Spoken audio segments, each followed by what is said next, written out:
तपाईलाई थाहा छ कि छैन यस्ता आन्दोलनहरू बन्द गर्दा आम हडतालहरू गर्दा सबैभन्दा पीडित गरी खाने व्यक्तिहरू हुन्छन्, निमुखा व्यक्तिहरू हुन्छन्। अहिले हामीले पीडित गराउने हैन, जो गरी खाने वर्ग हो त्यो आफै सडकमा आउँदैछ। राष्ट्रवादी केन्द्रले एउटा गाडीको सिसामा पनि ढुङ्गा हानिने छैन। सबै गाडीवालाले आफै गाडी ल्याएर सडकमा तेर्साउँदैछन्। ढुङ्गा मुढा तोडफोड हुने छैन। आफै गाडी ल्याएर सडकमा तेर्साउँदैछन्। एउटा पनि टायर बालिने छैन, एउटा पनि सटरवाला तान्न गइने छैन। सबै सटरवालाले आफै तान्दैछन्। यो अत्यन्तै अहिंसात्मक, शान्तिपूर्ण, भद्र, अभिज्ञा नयाँ प्रकृतिको आन्दोलन वैशाख 11 गतेबाट जो सुरु हुँदैछ, त्यो आन्दोलनमा सम्पूर्ण जनसमुदायहरू सडकमा निक्लिन पनि म हार्दिक अपिल गर्न चाहन्छु। तपाईले एउटा सपना पो बाँडिराख्नु भएको छ कि अथवा 11 सपनाको कुरा पो गरिराख्नु भएको 11 छ कि जस्तो महसुस भइरहेको छ। यो कुरा यति ठुलठुलो कुरा यहाँले गरिरहेको 11 गते देखिनेछ। संगठन कति रहेछ, जनता कति रहेछन्, के चाहिँ भएको छ र यहाँ के चाहिँ भएको छ? हामीले चुनेर पठाएका नेताहरूले के चाहिँ गरेका छन्? केही गरेका छैनन्। तपाईले यो लोकतन्त्र गणतन्त्र होइन भनेर भन्नु भएको छ। तपाईको परिभाषामा चाहिँ यो हो चाहिँ के, कुन व्यवस्था हो? यो व्यवस्था लुटतन्त्र व्यवस्था। यसलाई पनि लोकतन्त्र गणतन्त्र भन्ने हो भने, यसलाई पनि प्रजातन्त्र भन्ने हो भने योभन्दा हास्यास्पद विषय केही पनि छैन।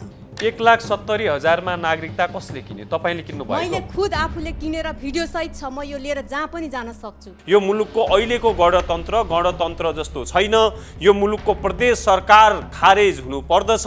यो समानुपातिक भन्ने यस्ता प्रणाली चाहिँ यो मुलुकमा खारेज हुनु पर्दछ। यही संहिता रह्यो भने देश टुक्रा टुक्रा हुने यही संहिताबाट सुरु हुँदैछ। अब यहीँबाट जातीय युद्ध हुँदैछ, क्षेत्रीय युद्ध हुँदैछ, अर्थतन्त्र जसको भयो नि हुन्छ, धर्म संस्कृति जसको भयो नि हुन्छ भने जस्तै अब यो देश नेपाल किन चाहियो? जसको नागरिक भयो नि हुन्छ। मोटरसाइकल चढ्न पाए त भइहाल्यो नि, कार चढ्न पाए त भइहाल्यो नि, अगाउँदैन खान पाए त भइहाल्यो नि। किन चाहियो नेपाली? इन्डियन भयो नि भयो, पाकिस्तानी भयो नि भयो, चाइनिज भयो नि भयो, अमेरिकन भयो नि भयो भन्ने तर्कतिर लाँदै गरिएको छ। त्यो भनेको यी दलाल एजेन्टहरूको तर्क। त्यसमा घोर मेरो आपत्ति छ। आफ्नो आमा नराम्री भयो भने आमा नभन्ने, राम्री चिटिक्क परेकी हिरोनीलाई मेरी आमा भन्ने, आफ्नो बाउका खुट्टा फुटेका छन् भनेर यो मेरो बाउ होइन भन्ने, चिटिक्क हिरोलाई बाउ भन्ने, त्यही हो दासता, त्यही हो विदेशीको गुलामीपन। देशहरू मार्फत बोकाइएको धर्मनिरपेक्षताको भारी हो। त्यो भारी बोकिरहियो भने अब यो देशमा काटाकाट मारामार हुँदैछ। जनताको घर दैलोमा पुग्नुपर्छ क्या जनतालाई हेर्नलाई। कुर्सीमा बसेर जनताको घर दैलो देखिँदैन। कुर्सीबाट सबै आम नागरिक हेर्दा टाउका मात्रै देखिन्छन्। जो सबैभन्दा दलाल बन्छ त्यसलाई प्रधानमन्त्री बनाइदिन्छ, त्यसलाई अर्थमन्त्री बनाइदिन्छ, त्यसलाई गृहमन्त्री बनाइदिन्छ, त्यसलाई राष्ट्रपति बनाउँछ। नत्र होइन भने यो देशमा पहिलो पार्टी कहाँ छ, दोस्रो पार्टी कहाँ छ, तेस्रो पार्टी प्रधानमन्त्री भइरहेको छ। सांस्कृतिक विचलनका कारण कहीँ न कहीँ समस्यामा आइरहेको छ र बच्चा बच्चीहरू बाल आश्रममा बाँचिरहेका छन्। यस्तो व्यवस्थालाई लोकतन्त्र भन्ने भने योभन्दा हाँस्ने ठाउँ अन्त दुनियाँमा कहीँ छैन। यो देशमा राजनीतिक व्यवस्थै छैन। कसैलाई सत्ता छ, लुट्नेहरूलाई, भ्रष्टाचार गर्नेहरूलाई, दुःख दिनेहरूलाई सत्तालाई आफ्नो अनुकूल प्रयोग गरेर आफ्नो दुनो सजाएर व्यक्तिगत स्वार्थ लिनेहरूलाई सरकार होला। जनतालाई सत्ता छैन, तर सरकार आँखा देख्दैन, कान सुन्दैन, हात चलाउन्न, खुट्टा चलाउन्न रोबोट जस्तो मात्रै छ। पासपोर्ट बनाउने ठाउँमा गएर हेर्नुहोस्, बरु मान्छेले नागरिकता बनाउन बिर्सिएको छ, पासपोर्ट बनाउन लाइन लगाइरहेको छ। यही संहिता रह्यो भने देश टुक्रा टुक्रा हुने यही संहिताबाट सुरु हुँदैछ। अब यहीँबाट जातीय युद्ध हुँदैछ, क्षेत्रीय युद्ध हुँदैछ। सबैभन्दा कमजोर भनेको नेपालको कानुन बिकेको छ पैसामा। जो गरिब छ, जो अनाथ छ, उसले किन न्याय पाउँदैन? पैसावालाले मात्रै न्याय पाउँछ। डाक्टरले के भन्छन्? मुटु दुखेर गएको छ, मुटुको रोगी छ, डाक्टरले के भन्छ भने 6 महिनापछि उपचार गर्न आइजा भन्छ। वीर हस्पिटल टिचिङमा जाने अहिले भर्खर जाने 6 महिनासम्म तेरो पालो आउन्न भन्छ। ठुला नर्भिक लगायतका हस्पिटलमा जाने अनि तेरो सम्पत्ति कति छ, कति बिगामा घर छ, कति गाडी छन्, कति घोडा छन्, कति ब्याङ्क ब्यालेन्स छ, त्यसको आधारमा उसले बल्ल उपचार सुरु गर्छ। अरबको खाडीमा जो सुल्तानको राज्य व्यवस्था छ, सुल्तानको राज्य व्यवस्थामा 30 लाख नेपाली युवाहरूले रोजगार पाइरहेका छन्।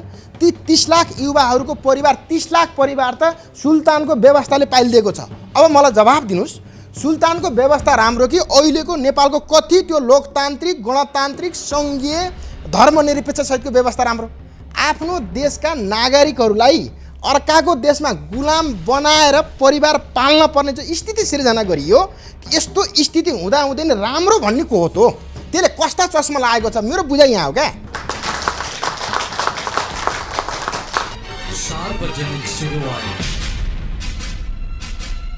दर्शकवृन्द नमस्कार, म दिनेश सुवेदी सार्वजनिक सुनवाई टेलिभिजन कार्यक्रममा यहाँहरूलाई हार्दिक स्वागत तथा अभिवादन व्यक्त गर्न चाहन्छु। दर्शकवृन्द, आजको कार्यक्रममा नेपालको अहिलेको वर्तमान समसामयिक परिप्रेक्ष्य, समग्र नेपालको अवस्था के छ, नेपालको राजनैतिक प्रणाली र पद्धति कस्तो रहेको छ, अहिलेका सरकारको काम कारबाही कस्तो रहेको छ, जनगुनासोहरू के कस्तो रहेको छ, साथसाथै अहिले मुलुक स्थिरताको गतिमा गइरहेको भनिरहँदा पनि विभिन्न पक्ष र समूहहरूले मुलुकमा विभिन्न मागहरू राखी विरोध लगायतका विभिन्न कार्यक्रमहरू गर्दै आएका छन्। यसै सन्दर्भमा राष्ट्रवादी केन्द्र नेपालले केही वर्ष अगाडिदेखि नेपालमा विभिन्न माग राखी आफ्ना विविध कार्यक्रमहरू गर्दै आएको छ। विगतमा चुनाव हुँदा, स्थानीय सरकारको चुनाव हुँदा, प्रदेश सरकारको चुनाव हुँदा र संसदीय चुनाव हुँदा चुनाव बहिष्कार गर्नुपर्दछ भनेर राष्ट्रवादी केन्द्र नेपालले विभिन्न कार्यक्रमहरू सञ्चालन गर्दै आएको थियो। अहिले आएर 2080 साल वैशाख 11 गतेबाट आम हडतालको घोषणा, काठमाडौँ केन्द्रित आम हडतालको घोषणा गरेको छ। दर्शकवृन्द, यस्ता विरोध र कार्यक्रमहरू आउनु अगाडि उहाँहरूका मागहरू के हुन्, राज्यले सम्बोधन गर्न सक्ने मागहरू छन् कि छैनन्, जायज मागहरू छ कि छैन, अथवा राज्यले सम्बोधन गर्नुपर्छ कि पर्दैन, किन बारम्बार हडताल र विरोधहरू गरिराख्ने, किन मुलुकमा पुनः अशान्तिहरू मचाउने, त्यो हुनाले यस्ता जनताका जायज मागहरू छन् भने त्यसलाई सम्बोधन गर्नुपर्दछ भन्ने हेतुले आजको कार्यक्रममा हामी छलफल गर्नेछौँ। प्रस्तुत कार्यक्रममा बोल्नको लागि वक्ताको रूपमा राष्ट्रवादी केन्द्र नेपालका संयोजक चन्द्रबहादुर थापासँग कुराकानी गर्नेछौँ र आजको कार्यक्रममा हाम्रो स्टुडियोमा नागरिक क्षेत्रबाट विभिन्न नागरिकहरू उपस्थित हुनुभएको छ। म चन्द्रबहादुर थापाज्यू र यहाँ उपस्थित हुनुभएका सहभागीज्यूहरूलाई स्वागत गर्न चाहन्छु। अब म कार्यक्रमलाई अगाडि बढाउन चाहन्छु। कार्यक्रम अगाडि बढाउनु पूर्व यहाँ उपस्थित हुनुभएका सहभागीज्यूहरूमध्ये एकजना सहभागीज्यूको विचार हामी लिन चाहन्छौँ। उहाँले हेर्दा अहिले नेपाली नागरिकहरूको सुखी र खुसीको अवस्था कस्तो छ, अहिलेको सरकारको काम कारबाही कस्तो छ र अहिलेको समग्र व्यवस्थाप्रति तपाईको आफ्नो धारणा के छ, यस सम्बन्धी विचार हामी उहाँसँग लिन्छौँ। मेरो नाम सागर अर्याल हो। मेरो जन्मघर धादिङ, म अहिले भक्तपुरमा बस्छु। अहिलेको शासन सत्ता मैले हेर्दा, मैले मात्रै होइन आम जनताले हेर्दा एकदमै दर्दनाक अवस्था रहेको मैले पाएको छु। अहिले जनता, व्यवसायी लगायत तमाम नागरिकहरू अहिले अस्तव्यस्त अवस्थामा छ। राम्रो अवस्थामा छैनन्, अहिले छैन। दर्दनाक अवस्था भने कसरी दर्दनाक? दर्दनाक अवस्था भनेको अहिले काम गरेर खानको लागि विदेश धाउन परेको छ। व्यवसाय गर्नेहरू अहिले व्यवसाय गर्न नपाएर कोही बिख खाएर मर्न परेको अवस्था छ। व्यवसाय गर्न त छुट दिएकै छ नि त। बजार त छ, तर बजारमा न पैसा छ न व्यवसाय गर्ने माहौल छ। अहिले व्यवसायीहरू दिनदिनै बिख खाएर मरिरहेको अवस्था छ। कि व्यवसाय गर्ने माहौल छैन? यो छैन। अहिले तपाईँ न्यु रोडमा हेर्न सक्नुहुन्छ। न्यु रोडको लगभग 50% व्यवसायीहरू आफ्नो सटरको भाडा तिर्न नसकेर सबै व्यवसाय बन्द गरेर अहिले भागिसकेको अवस्था छ। सहकारीका व्यवसायीहरू सबै अहिले पैसा तिर्न नसकेर सबै व्यवसाय छोडेर स्विच अफ गरेर भागेको अवस्था छ। लामो समयदेखि त यी व्यवसायहरू, सहकारीहरू सबै राम्रै चल्दै आएका त थिए नि, अहिले एकाएक किन यस्तो भयो? अहिले यो राज्यको व्यवस्था, यो राज्यको गलत वित्तीय नीतिको कारणले गर्दाखेरिमा अहिले सबै व्यवसायीहरू यो आर्थिक मन्दीको कारणले गर्दाखेरिमा सबै अस्तव्यस्त भएको हो। यो मन्दी त अन्तर्राष्ट्रिय रूपमा पनि आएको छ। पश्चिमा मुलुकहरू, युरोपको कुरा गरौँ, सबै मुलुकमा आएको छ। यो नेपालमा मात्र आएको त होइन नि यो मन्दी। त्यो त एक हदमा हो, तर नेपालमा विशेष गरेर अरू देशमा आर्थिक मन्दी नलागेको होइन, लागेको हो। त्यसलाई राज्यले फेरि त्यो नीति चेन्ज गरेर त्यसलाई ट्र्याकमा ल्याएको अवस्था छ। नेपालको सन्दर्भमा हेर्ने हो भने त्यसलाई ट्र्याकमा ल्याउनुको साटो अहिले उल्टो राज्यले त्यो ऋणमाथि ऋण थप्ने, अप्ठ्यारोमाथि अप्ठ्यारो बनाउँदै अहिले दिनको 2200को दरले जुन व्यवसायीहरू यहाँ केही गर्न नसकेपछि कोही विदेश पलायन हुनु परेको अवस्था छ, कोही चाहिँ दिनको 5-7 जना बिख खाएर मर्न परेको अवस्था हामीले देखिरहेछौँ, भोगिरहेछौँ। तपाईहरूले हेर्दा सरकारले यसलाई पर्याप्त मात्रामा ध्यान दिन सकेको छैन यस्ता समस्यालाई? अहिले यो 2-3 महिनाको बिचमा 2-3 चोटि त सरकार गठन भइसके, 2-3 चोटि फुटिसके, 2-3 चोटि फेरि तपाईँको अर्को पार्टीसँग गठबन्धन गरेर उनीहरू भागबन्डामै व्यस्त भएको हामीले देख्न सक्छौँ। हस्, धन्यवाद। दर्शकहरू, त्यसै गरी यहाँ उपस्थित हुनुभएका महिला सहभागीको पनि विचार लिन्छौँ। अहिले मुलुकलाई यहाँले कसरी हेर्नु भएको छ? मुलुकको शासन सत्ता कसरी चलिरहेको छ? उहाँसँग हामी जान्न चाहन्छौँ अहिले मुलुक कसरी चलिरहेको छ।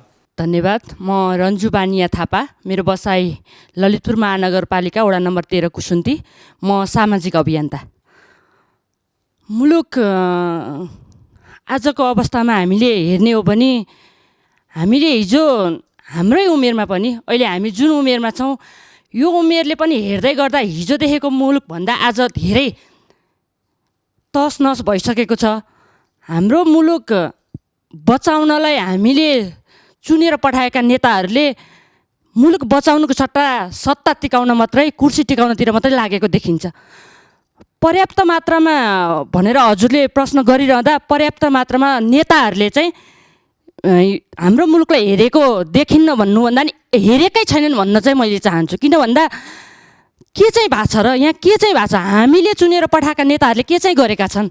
केही गरेका छैनन्। केही गरेका छैनन् यहाँले भनिरहँदा हामीले राजनीतिक दलका नेताहरूलाई यही प्रश्न राख्दा पहिला भन्दा यहाँ हेर्नुहोस् धेरै सुधार भएको छ। बाटाघाटा हेर्नुहोस् फराकिलो भएको छ, स्कुलहरू धेरै बनेका छन्, कलेजहरू बनेका छन्, अस्पतालहरू बनेका छन्, जताततै विकास भएको छ। नभएको त होइन नि भन्छन् नि त राजनीतिक दलका नेताहरू। यही एकरो सोचले गर्दाखेरि चाहिँ नेपाल दलदलमा फसेको हो। बाटोघाटो नै विकास हो जस्तो उहाँहरूलाई लाग्छ, तर बाटोघाटो मात्र विकास होइन नि। जनताको घाँस बास कपास खोइ त, घाँस बास कपास हुनु पर्यो नि त। घाँस बास कपासको हामीले चाहिँ के अरे त्यसको चाहिँ हामीले परिपूर्ति गर्ने हो भने नेपालमा 85% चाहिँ समस्याहरू हल हुन्छन्। पहिला घाँस बास हेर्नु पर्यो नि, जनता हेर्नु पर्यो नि त। बाटो हेरेर बाटो चाहिँ विकास, जनता चाहिँ विकास होइन। जनताको चाहिँ जनधन, जनताको चाहिँ जीवनको चाहिँ रक्षा गर्नु पर्दैन। आज जनताको अवस्थालाई चाहिँ सरकारले व्यवस्था गरेकै हो। एकदम। कस्तो छ जनताहरूको अवस्था, कस्तो छ भन्नुहोस् त? जनताको घर दैलोमा पुग्नुपर्छ क्या जनतालाई हेर्नलाई। कुर्सीमा बसेर जनताको घर दैलो देखिँदैन। कुर्सीबाट सबै आम नागरिक हेर्दा टाउका मात्रै देखिन्छन्। जनताको घर दैलो गएर घर दैलोमा चाहिँ हामीले घर दैलो गरेर उहाँहरूलाई सोध्नु पर्यो के छ त, कस्तो छ त, हामीले फिल्ड वर्क गर्नु पर्यो नि त, भूगोलमा जानु पर्यो। कुर्सीमा बसेर जनताको आवश्यकता देखिँदैन।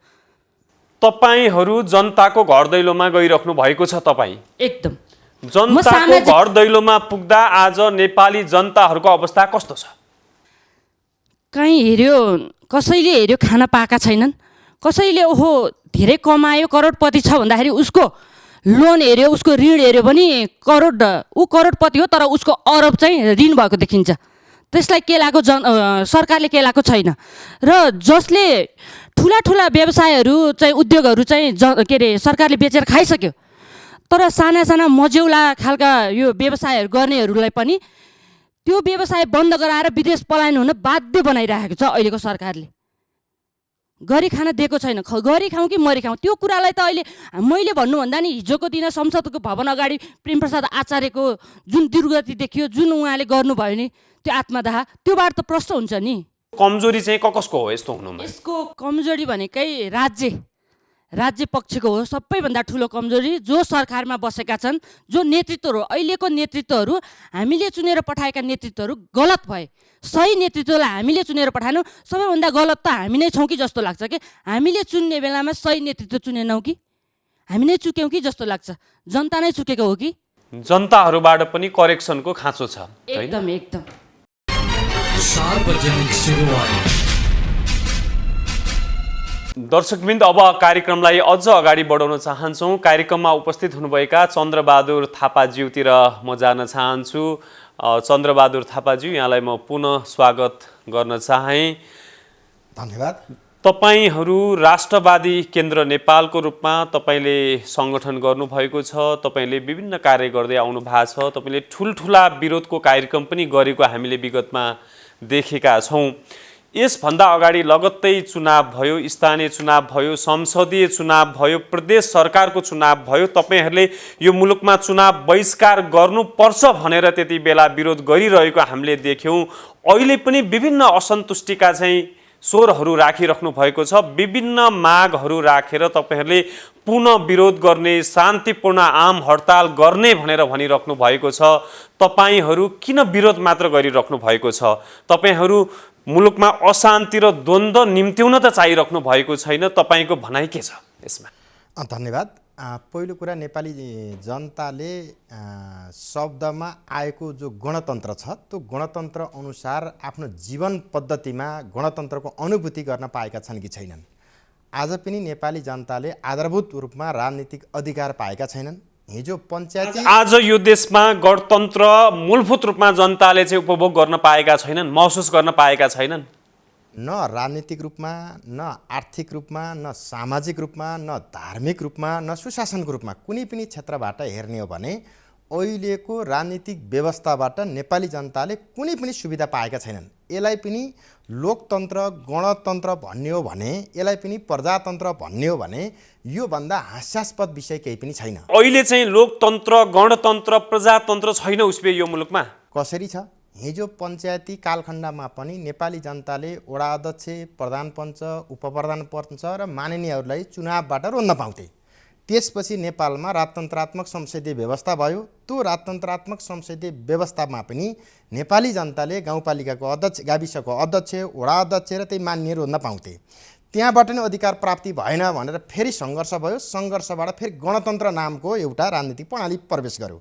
त्यो प्रणालीमा पनि अहिले जो पञ्चायतमा राजतन्त्रात्मक संसदीय व्यवस्थामा र अहिलेको गणतन्त्रमा पनि नेपाली जनताले सिर्फ वडा अध्यक्ष रोज्न पाएका छन्, गाउँपालिकाका अध्यक्ष वा चाहिँ मेयर रोज्न पाएका छन्, प्रदेशको सांसद वा केन्द्रीयको सांसद रोज्न पाएका छन्। तर यो देशलाई ह्यान्डल गर्ने सरकार प्रमुख विदेशीले रोजिदिएर पठाउँछ, नेपाली जनताले रोज्न पाएका छैनन्। त्यो त हिजो पञ्चायत कालमै रोजिएको थियो। भनेपछि हिजो राजाले प्रधानमन्त्री रोज्थे, अहिले चाहिँ विदेशी शक्ति केन्द्रले यो देशको राष्ट्रपति, यो देशको प्रधानमन्त्री रोज्ने प्रणाली छ। यो प्रणाली भनेको गणतन्त्रात्मक प्रणाली होइन। विदेशीले कहाँ रोजेका छन् र नेपाली जनताले राजनीतिक दललाई भोट हालेका छन्, संसदमा जनप्रतिनिधि पुर्याएका छन्, तिनीहरूले नै प्रधानमन्त्री र राष्ट्रपति बनाएका छन् नि। अहिले विदेशीले बनाइरहेको भनेर यहाँले भनेको कुरा कसरी सही हो भन्नुहोस् त? पहिलो कुरा, राजनीतिक दलीय व्यवस्थाको अन्त्य भइसक्यो। मल्टी पार्टी सिस्टम यो देशमा छैन। अस्तिसम्म एउटा मान्छे नेपाली काङ्ग्रेसको नेता थियो, हिजो अर्को पार्टीमा गएर उम्मेदवार भयो। हिजोसम्म काङ्ग्रेस एमाले मिल्छ, अर्को दिन एमाले माओवादी मिल्छ, अर्को दिन माओवादी राप्रपा मिल्छ, अर्को दिन स्वतन्त्र पार्टी र अर्को जनमत पार्टी मिल्छ। सत्तालाई सुखभोगमा लैजानको निम्ति जे गर्दा आफ्नो स्वार्थ पूर्ति हुन्छ त्यही काम गरिरहेका छन्। चाहे त्यो चुनावको कुरा होस्, चाहे त्यो सरकार निर्माण गर्ने कुरा होस्।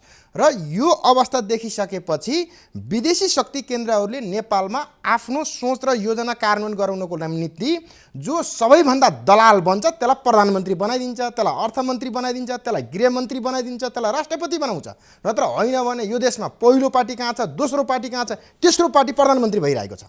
अनि यसले के देखाउँछ त भने जनताको जनमत अनुसारको सत्ता सञ्चालन गर्ने परिपाटी अझै पनि नेपालमा नआएको हुँदाखेरि फेरि नेपाली जनताले पहिलो राजनीतिक अधिकार प्राप्त गर्नको लागि सङ्घर्ष गर्न जरुरी छ। सबै नीतिहरूको राजा राजनीति हो। त्यही राजनीतिमा आज ठुलो तुषारपात भएको छ, खुराफाती भएको छ, विदेशीहरूको दबदबा चलिरहेको छ। सरकार बन्न पनि अथवा सरकार बन्न ढल्नमा चाहिँ आज विदेशीहरूको हस्तक्षेप भइरहेको छ, विदेशीहरूको हस्तक्षेपको गन्ध आएको छ भन्ने कुरा यहाँले गर्नुभयो। विदेशीको गन्ध मात्रै होइन, आँखाले प्रष्ट देखिन्छ। जसले सबभन्दा बढी यो देशलाई बर्बादीकरण गर्नतिर जो अन्तर्राष्ट्रिय शक्ति केन्द्र लागिरहेका छन्, जसको दलाल पहिलो बन्छ त्यही मान्छे यो देशको चाहिँ शासक बन्ने प्रणाली सुरुवात भएको छ। होइन भने नेपालमा अहिलेसम्म न सदनमा बहस छ, न सडकमा बहस छ, न अन्य कुनै मन्त्रालयमा बहस छ, न गाउँपालिकामा, न नगरपालिकामा। शिक्षा नीति के हुने, स्वास्थ्य नीति के हुने, रोजगार नीति के हुने, उद्योग नीति के हुने,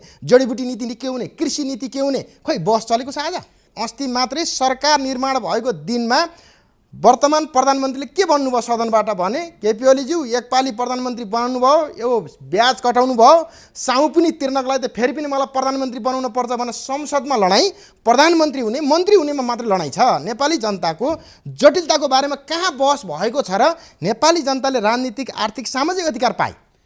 अहिले नेपालमा संवैधानिक रूपमै सङ्घीय लोकतन्त्र सहितको गणतान्त्रिक मुलुक भनेर संविधानमै उल्लेख गरिएको छ, तर तपाईँले यो लोकतन्त्र गणतन्त्र होइन भनेर भन्नुभएको छ। तपाईँको परिभाषामा चाहिँ यो हो चाहिँ के, कुन व्यवस्था हो? यो व्यवस्था लुटतन्त्र व्यवस्था। यो व्यवस्थालाई सङ्घीय लोकतान्त्रिक, गणतान्त्रिक, धर्मनिरपेक्ष सहितको व्यवस्था जे भने पनि नेपाली जनताको वास्तविक अवस्था के छ भने, भर्खर सन्तान जन्मिएको 11 दिन पुगेर न्वारान गर्न नपाउँदै बाउ विदेश जान परेको छ। वृद्ध बुवामा पाल्नको लागि, भर्खर जन्मेको सन्तानको रक्षाका निम्ति वा श्रीमतीको जीवन व्यवस्थापनको लागि विदेशिन परेको छ। ऊ फर्केर आउँदाखेरि वृद्ध बुवा आमाहरू बितिसकेका हुन्छन्। श्रीमतीहरू यो सामाजिक, आर्थिक, सांस्कृतिक विचलनका कारण कहीँ न कहीँ समस्यामा आइरहेको छ र बच्चा बच्चीहरू बाल आश्रममा बाँचिरहेका छन्। यस्तो व्यवस्थालाई लोकतन्त्र भन्ने भने योभन्दा हाँस्ने ठाउँ अन्त दुनियाँमा कहीँ छैन। आज सारा उद्योग धन्दा बन्द भई उर्वर जमिन बाँझैछ, यसको बारेमा चर्चा छ। पर्यटकीय क्षेत्र बेवारिसे छन्, चर्चा छ। जडीबुटी जङ्गलमै चाहिँ सडिसक्यो, खनिज पाहाडमै सडिसक्यो भने यस्तो व्यवस्था जहाँ जीवन देख्दैन। आज नौजवान युवाहरूले आफ्नो देशमा भविष्य नदेखेर 12 पास गर्न बित्तिकै ब्याचलर समेत पढ्न छोडे। त्यसपछि यो देशमा कहाँ जागिर खाने होइन, कुन देशमा जाने, अरब जाने कि दुबई जाने कि युरोप जाने कि अमेरिका जाने कि कुन मेन पावर कुन एजेन्टबाट लैजाने भन्ने प्रतिस्पर्धा चलिरहेको छ। यो देशमा युवा शून्य बनिरहेको छ। यो देशमा को छ भन्दा यो देशमा यिनै लुटेराहरू एउटा पङ्क्ति छ जो दलका नाममा, राजनीतिक शब्दको नाममा अझै पनि जनतालाई लुट्न पाइन्छ भन्ने खेलमा रमाइरहेका छन्। अर्को पङ्क्ति भनेको वृद्धहरू र रोगी बाहेक यो देशमा अरू कुनै पनि नागरिक बस्न सक्ने अवस्था सिर्जना छैन। यहाँको कुरा सुन्दा यो मुलुकमा जताततै नराम्रो छ भन्ने यहाँको कुरा आयो। यो मुलुकमा के पनि राम्रो छैन, केही राम्रो केही नभएकै हो यो देशमा? राम्रो के छ त? कृषि क्षेत्र हेर्नुहोस्, राम्रो के छ? आज विदेशमा उत्पादन भएका खाद्यान्न वा तरकारीहरू सबै कालीमाटी बजारमा आउँछन्, तर चितवनमा उत्पादन गरेका किसानहरू, नेपाली किसानहरूले उत्पादन गरेका टमाटर, तरकारीहरू सडकमा ल्याएर फ्याँक्न पर्छ, गाडी ट्रक हिँड्छ सामानमाथि। त्यसलाई राम्रो भनिन्छ? सारा उद्योग धन्दाहरू हाम्रा चाहिँ कपडा फ्याक्ट्री किन बन्द गरियो, कागज फ्याक्ट्री किन बन्द गरियो, सिमेन्ट फ्याक्ट्री किन बन्द गरियो, रबर फ्याक्ट्री किन बन्द गरियो, यता चाहिँ इटा टायल कारखाना किन बन्द गरिए? उद्योग धन्दा बन्द गर्ने, स्रोत र साधन बेवारिसी राख्ने, युवा जनशक्तिलाई विदेशमा गएर गुलाम बनाउने व्यवस्थालाई राम्रो देख्ने, त्यसका आँखा होइनन् त्यसका गुच्छा हुन्, त्यसका कान होइनन् च्याउ हुन्, त्यसको दिमागमा गिदी छैन, त्यसको दिमागमा घाँस भरिएको छ। त्यो मान्छेले मात्रै नेपालको व्यवस्था राम्रो भन्छ। सज्जन मान्छेले नेपालको अहिलेको व्यवस्थालाई राम्रो भन्न सक्ने ठाउँ छैन। आज सारा उद्योगहरू, व्यापारीहरू, व्यवसायहरू तहस नहस छन्। आज कुनै पनि व्यवसायले आरामपूर्वक सुत्न सकेको छैन। सारा सुगर र चाहिँ प्रेसरका रोगी भइसके। बजार गएर हेर्नुहोस्, न्यु रोड गएर हेर्नुहोस्, आज चाहिँ पुतली सडक गएर हेर्नुहोस्, आदि व्यवसायहरूले सटर डाउन गरेर भागिसके, भाडा तिर्न सकेका छैनन्, ब्याङ्कको लोनको ब्याज बुझाउन सकेका छैनन्। यसको बारेमा राज्य छ? यो देशमा सरकार छैन। राजनीतिक सत्ता, गणतन्त्र त धेरै टाढाको कुरा। यो देशमा राजनीतिक व्यवस्थै छैन। राजनीतिक व्यवस्था छैन पनि भन्नुहुन्छ, सरकार पनि छैन भन्नुहुन्छ। यही राजनीतिक व्यवस्था अन्तर्गत चुनाव भएको हो, सरकार पनि छ यो मुलुकमा। यहाँहरूको कुरा सुन्दा त विरोधको लागि विरोध मात्र हो कि जस्तो महसुस भइरहेको छ। कसैलाई सत्ता छ, लुट्नेहरूलाई, भ्रष्टाचार गर्नेहरूलाई, दुःख दिनेहरूलाई सत्तालाई आफ्नो अनुकूल प्रयोग गरेर आफ्नो दुनो सोझाएर व्यक्तिगत स्वार्थ लिनेहरूलाई सरकार होला। जनतालाई सत्ता छैन। मैले ऐनै भने पब्लिकमा गएर तपाईँहरूको क्यामेरासहित तपाईँ, म, यहाँ बस्नुभएका जो दर्शकहरू हुनुहुन्छ, जो सामाजिक अभियन्ताहरू हुनुहुन्छ, सँगै जाउँ। अहिले यहीँबाट उठेर यही स्टुडियोमैबाट हामी तल गएर 10वटा पसलेलाई सोधौँ। 10वटा पसलेलाई कर्म छ। ती 10वटा पसले मध्ये 2टा पसलेले मात्रै अहिले सरकार छ, सत्ता छ, व्यवस्था छ, राम्रो छ भन्यो भने तपाईँले जे भन्नुहुन्छ म त्यही गर्छु। आज 100मा 100 नेपाली जनता फर्स्टेड छन्। सरकार भएको अनुभूति नेपाली जनताले गरेका छैनन्। त्यो व्यावसायिक क्षेत्रमा मात्रै होइन, पक्का विश्वस्त हुनुहुन्छ? म ढुक्क विश्वस्त छु। न्यायिक क्षेत्रमा आज 10 वर्ष भयो सर्वोच्च अदालतमा मुद्दा दायर भएको फैसला गरेको छैन। आज मुद्दा जिल्ला अदालतबाट मुद्दा सुरु भएको पुनरावेदन अहिले त्यसलाई अर्को निकाय बनाएको छ।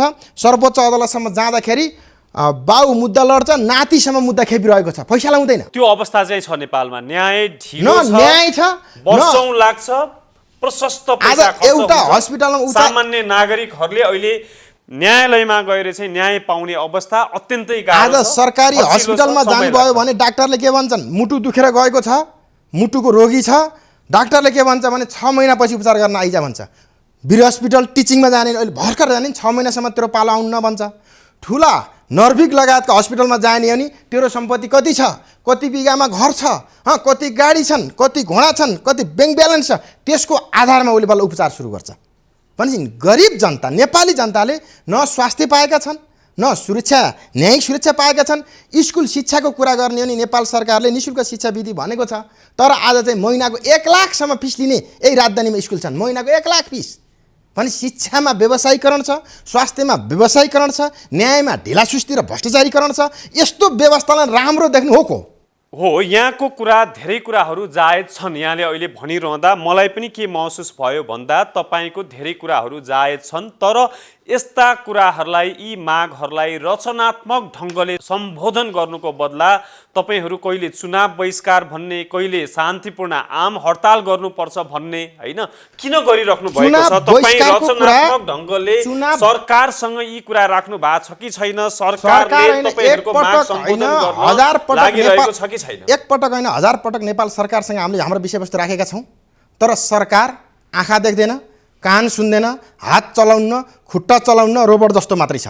पटक पटक तपाईहरुले तपाईका प्रधानमन्त्री कुन सरकारलाई राख्नुभयो? प्रधानमन्त्री, अर्थमन्त्री, गृहमन्त्री, उद्योग मन्त्री, सबै मन्त्रालयमा पात्र त यो देशमा महिनामा मन्त्री फेरिन्छन्, सरकार फेरिन्छन्, तर सबै मन्त्रालयमा प्रधानमन्त्रीको कार्यालय, राष्ट्रपतिको कार्यालयसम्म हामीले अहिले जनजीविकाको सवालमा, नेपाली जनताको हक अधिकारको विषयमा अन्याय अत्याचार भयो, यो विषयमा नेपाल सरकारले सम्बोधन गर्नुपर्छ भनेर हाम्रा मागहरू लिपिबद्ध भएका छन्। पहिलो विषय।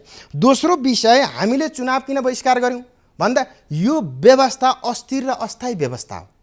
अस्थिर व्यवस्था भयो भने कुनै पनि क्षेत्रको स्थिरता हुँदैन। जब राजनीतिक अस्थिरता हुन्छ, राजनीतिक अस्थिरताले के निम्ताउँछ भने आर्थिक अस्थिरता, स्वास्थ्य अस्थिरता, शिक्षा अस्थिरता, अर्थतन्त्रमा अस्थिरता, सबै क्षेत्रमा अस्थिरता निम्ताउँछ, उसले विकास दिन सक्दैन। अहिलेको राजनीतिक व्यवस्था र प्रणाली अस्थिर व्यवस्था र अस्थिर प्रणाली हो। यो अस्थिर प्रणाली हो भन्ने कुरा त हामीले सबैले बुझिसक्यौँ त। खै त बहुमत, खै त सरकारको स्थायित्व। अहिलेको प्रत्यक्ष र समानुपातिक प्रणाली भनेको त निश्चित मान्छेहरूका आफन्त, इष्ट, मित्रलाई चाहिँ सत्तामा वा सरकारमा सहभागी गराउने, सदनमा सहभागी गराउने बाहेक कहाँ छ प्रणालीहरू? अहिले भर्खरै कतिवटा पार्टी, 10वटा पार्टी मिलेर सरकार चलाइरहेका छन्। एउटा पार्टीले मात्रै आफ्नो अविश्वास थुत्दिन बित्तिकै फेरि प्रधानमन्त्रीले विश्वासको मत ल्याउन पर्छ। त्यो विश्वास ल्याउन सकेन भने सरकार ढल्छ। यसो हेर्दाखेरि त सामान्य संविधानमा 2 वर्षसम्म अविश्वासको मत नल्याइने भन्ने लेखिएको छ ठुला अक्षरमा, तर भित्र यति धेरै ठाउँमा साना अक्षरमा लेखिएको छ कि 24 घण्टामा सरकार चेन्ज गर्न सकिने प्रावधान छ। भनेपछि प्रत्येक महिनामा सरकार फेरबदल हुने वा प्रधानमन्त्रीको दिमाग कसरी हुन्छ, कति वर्ष, कति महिना, कति दिन, कति घण्टा, कति सेकेन्ड त्यो प्रधानमन्त्रीको कुर्सीमा अडिने, कसलाई खुसी पार्दाखेरि अन्तर्राष्ट्रिय शक्ति केन्द्र, आफ्नै पार्टीभित्रका, आफ्नै वरिपरिका राजनीतिक दलहरूलाई, सहभागीहरूलाई कसरी खुसी बनाउने र त्यो कुर्सीमा टिकिराख्ने भन्ने बाहेक दिमाग प्रधानमन्त्रीको अर्को छँदै छैन। त्यहाँ त्यस्तो दिमाग बोकेको राष्ट्र प्रमुखले, सरकार प्रमुखले यो देशको दिगो विकास, दिगो शान्ति गर्न सक्छ? सम्भव छैन। संसारमा सबैभन्दा उपयुक्त प्रणाली भनेको लोकतान्त्रिक, गणतान्त्रिक प्रणाली नै हो, तर यो व्यवस्था, यो प्रणाली ठिक छैन तपाईँले भनिरहँदा तपाईँले कस्तो खालको व्यवस्था र प्रणाली खोज्नु भएको हो यो देशमा? लोकतन्त्र अनिवार्य जरुरी छ। गणतन्त्र भनेको, गण भनेको जनता, तन्त्र भनेको शासन। जनताको शासन हो। त्यो शासनमा के हुन पर्यो भने प्रत्यक्ष जनताले आफ्नो सरकार प्रमुख राष्ट्र प्रमुख रोज्न पाउने व्यवस्था चाहिन्छ। आज मैले बजारमा गएँ भने हरेक कुरा हेर्छु, मन पर्सी किन्छु। राष्ट्रपति र प्रधानमन्त्री रोज्ने अधिकार मैले पाएको छैन। अब यो देशमा जनताले नै सरकार प्रमुख राष्ट्र प्रमुख रोज्ने व्यवस्था र त्यो रोजिएको व्यक्तिले 5 वर्ष आनन्दपूर्वक आफ्नो मिसन भिजन आफ्नो विचार कार्यान्वयन गर्ने शासकीय प्रणालीमा हामी प्रवेश गऱ्यौँ भने राजनीति स्थायित्व हुन्छ। त्यसले समग्र क्षेत्रका अन्तर्विरोधलाई हल गर्न सक्छ। होइन भने कुनै पनि यो तरिकाबाट बन्ने सत्ता समीकरणबाट नेपालको आमूल परिवर्तन सम्भव छैन। यस्तो असम्भव विषय भएको चुनावी क्षेत्रमा हामी किन सहभागी हुने? आज एउटा सांसदले 10 करोड खर्च गरेर चुनाव जितिरहेको छ। उसले अब देश र जनताको विकास गर्न खोज्छ कि त्यो 10 करोड उठाउनका लागि भ्रष्टाचार गर्न खोज्छ? आज यही काठमाडौँ ललितपुर महानगरपालिकाको वडा अध्यक्षले मात्रै कति खर्च गरिरहेका छन्, मेयरहरूले कति खर्च गरिरहेका छन् र त्यो खर्च उठान गर्नेमा राज्य सत्ताको शासकीय स्वरूप प्रवेश गरेको हुँदाखेरि यो प्रणालीबाट नेपाली जनताको मुक्ति सम्भव छैन। त्यसकारण पहिला केन्द्रमा शुद्ध हुनुपर्छ।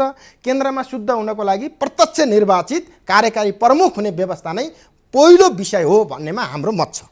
तपाईले लोकतन्त्र गणतन्त्र यो प्रजातन्त्र ठिक छैन, ठिक ढङ्गले चलिरहेको छैन भनिरहँदा तपाईहरूले पुनः यो देशमा व्यक्तिको शासन अथवा वंशको शासन घुमौरो तरिकाले चाहनु भएको अथवा त्यो ल्याउनुपर्छ भन्ने माग हो कि तपाईँहरूको?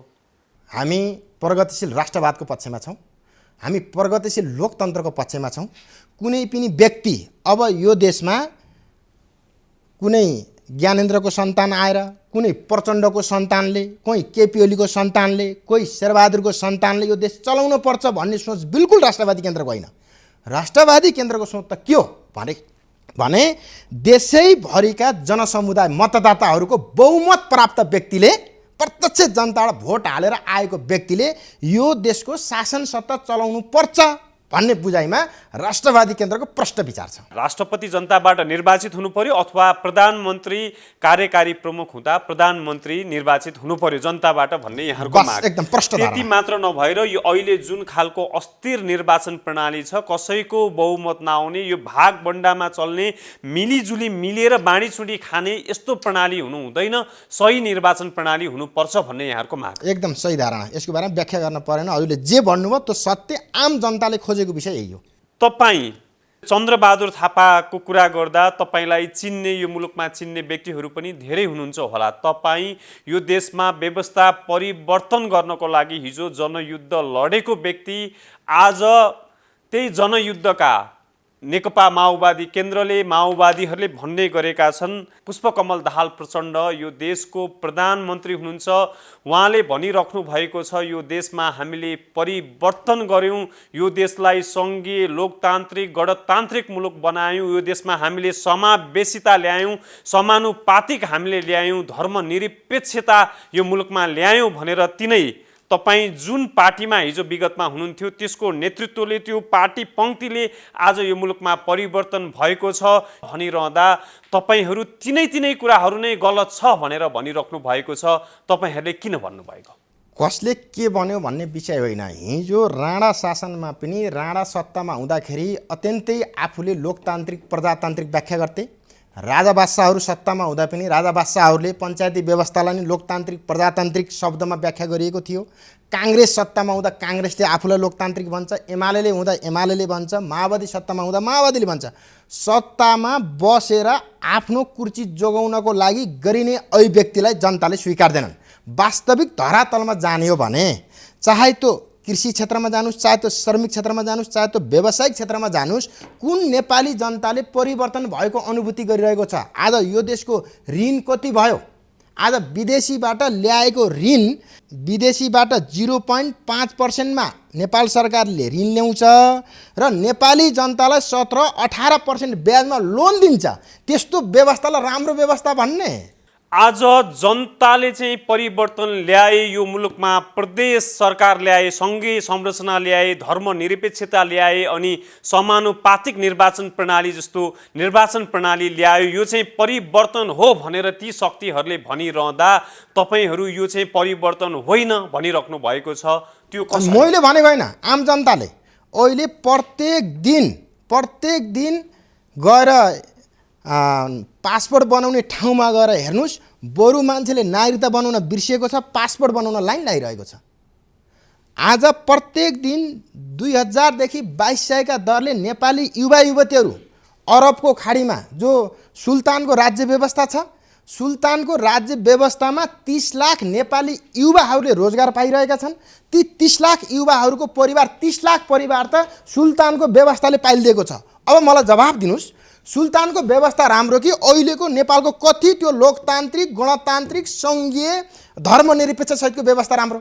आफ्नो देशका नागरिकहरूलाई अर्काको देशमा गुलाम बनाएर परिवार पाल्न पर्ने जो स्थिति सिर्जना गरियो, यस्तो स्थिति हुँदा हुँदैन राम्रो भन्ने को हो त? त्यसले कस्ता चस्मा लागेको छ? मेरो बुझाइ यहाँ हो क्या। तपाईँ विगतमा जनयुद्ध लडेको व्यक्ति, तपाईँ निर्वाचित सांसद पनि हुनुहुन्थ्यो एकताका, होइन?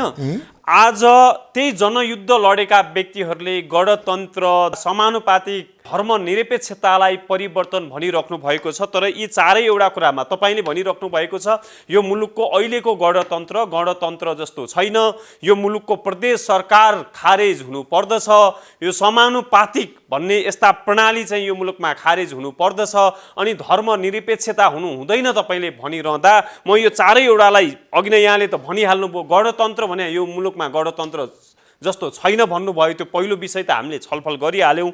दोस्रो कुरा, यहाँहरूले प्रदेश सरकार यो मुलुकमा खारेज हुनुपर्छ भन्नुभएको छ कि यो मुलुकमा प्रदेश सरकार खारेज हुनै पर्छ?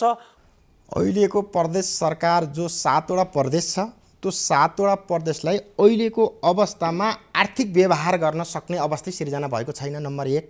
नम्बर 2, यो वैज्ञानिक र व्यवहारिक छैन, नम्बर 2। नम्बर 3, वैज्ञानिक र व्यवहारिक मात्रै होइन, यही सङ्घीयता रह्यो भने देश टुक्रा टुक्रा हुने यही सङ्घीयताबाट सुरु हुँदैछ।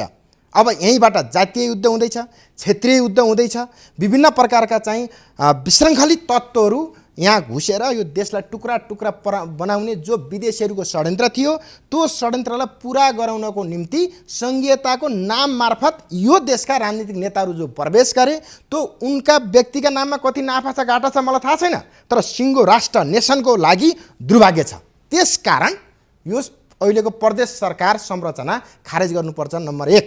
नम्बर 2, जो धर्मनिरपेक्षता भन्नुभयो तपाईँले, धर्मनिरपेक्षता धर्मलाई बुझ्ने सवालमा विषय अझै पनि फराकिलो बनेको छैन। आज नेपालमा एउटा विषय के आयो भने अर्थतन्त्र भनेको अहिलेको ग्लोबलाइजेसनमा जहाँ पनि जान पर्छ, जसको नि हुनसक्छ, यहीँ उद्योग धन्दा किन चाहियो, अरब गए नि हुन्छ, युरोप गए नि हुन्छ, अमेरिका गए नि हुन्छ भन्दै नेपाललाई टोटल आर्थिक रूपमा परनिर्भर बनाइयो। आज आर्थिक रूपमा परनिर्भर बनाइयो, नेपाललाई टाट पल्टाइयो आर्थिक रूपमा। त्यसै गरी धर्म पनि जुन मानिने हुन्छ भन्दै राष्ट्रियताको अभिन्न अङ्ग मानिने अर्थतन्त्र एउटा पक्ष हो, अर्को पक्ष भनेको धर्म संस्कृति हो। त्यो धर्म संस्कृति राष्ट्रियताको अभिन्न पक्ष हो र त्यो धर्म संस्कृति मान्न हुन्न, जसले जे मानिने हुन्छ भन्दै धर्मनिरपेक्षता बनाउँदै राष्ट्रियताको मेरुदण्ड मानिने धर्म संस्कृतिलाई कमजोर बनाउने जो सोचको व्याख्या गरिँदैछ, त्यो व्याख्याको उत्कर्ष कहाँ हो भन्दा उत्कर्ष अर्थतन्त्र जसको भयो नि हुन्छ, धर्म संस्कृति जसको भयो नि हुन्छ भने जस्तै अब यो देश नेपाल किन चाहियो?